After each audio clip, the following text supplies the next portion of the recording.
আপনাদের খুব মানে কোটি টাকার একটা প্রশ্ন হচ্ছে স্যার, লেখাপড়া ছাড়া কোনো উপায় আছে কিনা চাকরি পাওয়ার, যে আমি লেখাপড়া ভাল লাগে না, বই দেখলে আমার বিরক্ত লাগে, এরকম যদি একটা পদ্ধতি থাকতো বা একটা উপায় থাকতো যে আমি পড়াশোনা করব না, হচ্ছে যে লেখাপড়া ছাড়া কিভাবে একটা চাকরি নিতে পারি, এরকম একটা টিপস দেন, এরকম একটা বুদ্ধি দেন। হ্যাঁ, তো এরকম অনেকে আপনারা জানতে চান। আচ্ছা, এটার উত্তর হচ্ছে, যদি আপনি লেখাপড়া ছাড়া চাকরি নিতে চান, তাহলে হচ্ছে আপনি বোকার স্বর্গে বাস করতেছেন। আপনার আপনার স্থান বাংলাদেশে না।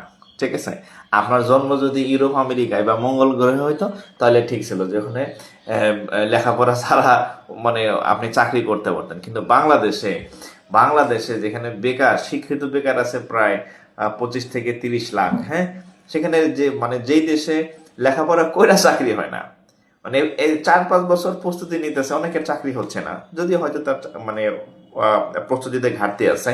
তো আমার কথা হচ্ছে, যে দেশে মানে পড়াশোনা করে চাকরি পাওয়াটা হচ্ছে দম বাইরে যায় আর কি, জান বাইরে যায়। হ্যাঁ, ঠিক আছে, সেখানে সেই সেই সেই দেশে বা সেই সমাজে আপনি লেখাপড়া ছাড়া যদি চিন্তা করেন যে আমার লেখাপড়া ছাড়া একটা চাকরি পাওয়া যায় কিনা, তাহলে আপনি বোকার স্বর্গে বাস করতেছেন। আপনার স্থান তাহলে বাংলাদেশে না, আপনি অন্য দেশে যদি থাকতেন, তাহলে আপনার জন্য এই চিন্তা ঠিক ছিল। কারণ বাংলাদেশে লেখাপড়া করেই ওটা চাকরি হয় না, আর আপনি লেখাপড়া ছাড়া চাকরি করতেছেন, তার মানে আপনার থিঙ্কিং এ সমস্যা আছে।